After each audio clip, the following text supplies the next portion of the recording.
I suddenly noticed a weird scene when taking photos. The lights on the freefall ride were all on, but the photo was missing one letter. The vol was dark. Translated, it meant high-altitude death. A wave of unease hit me hard. My boyfriend pulled me toward the roller coaster. At first, I didn't care much, but when I looked up, I saw a demon statue hanging upside down above me. Its twisted face looked like it was whispering to me. It felt like a warning of a road with no return. I wanted to refuse, but my friends and boyfriend kept pushing. In the end, I gave in. The moment I stepped into the tunnel, I saw bolts above the track that seemed loose. The feeling of dread came back stronger. I had a feeling something bad was going to happen. A friend casually said beside me, "The accident probability of a roller coaster is only 1 in 25 million. The odds were lower than a car crash." He said it was harder than winning the lottery. That calmed me down a little. Finally, it was our turn. The safety bar in front of Xiaohei didn't lock properly. The staff pushed it down with force, but no one noticed the hydraulic rod under the car leaking oil. I pulled out my camera to capture the moment. A worker stopped me. He said cameras cause accidents easily and aren't allowed. I slipped my camera into my pocket. The bald guy in front hid his camcorder under his jacket.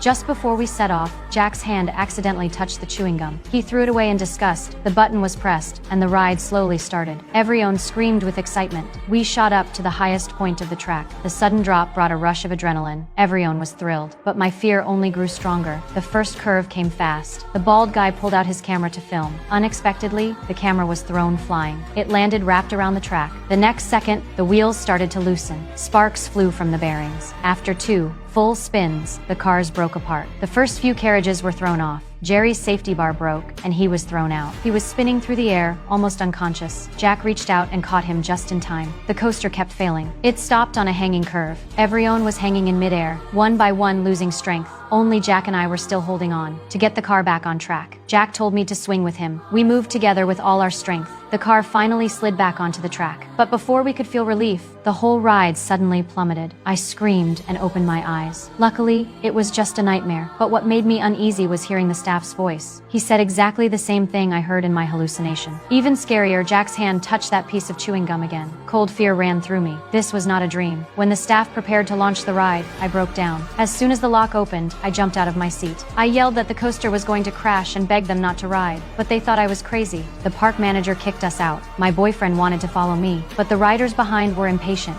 The staff ignored him and pressed the button. That's when I realized my boyfriend was still on the ride, but the coaster had already started climbing. While I argued with the manager, the coaster plunged down the track, and at that moment, the accident really happened.